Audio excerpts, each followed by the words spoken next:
ठिकाणी सन्मानित केलं जात आहे। पुढे या।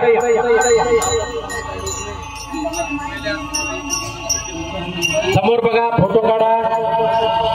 पुंडलिका वरदेव हरिविठ्ठल श्री ज्ञानदेव तुकाराम संत शिरोमणी नामदेव महाराज की जय। चला आता ग्रामस्थाच्या वतीने जे टोप्या होते शेले तेवढे आपले इंगोले महाराज आशीर्वादाने जिजाऊ आई साहेब होत्या म्हणून आज आपल्या दारामध्ये तुळस आहे आणि जिजाऊ आई साहेबांचा शिवबा होता म्हणून आज मंदिरावरचा कळस साबूत आहे। हे आपल्याला विसरून चालणार नाही। मंगेश महाराज यांना विनंती आहे की शिवाजी महाराज दोन एक ओव्या आपण या ठिकाणी सादर कराव्या आणि त्यानंतर आपण इथून निघूया।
आम्ही वय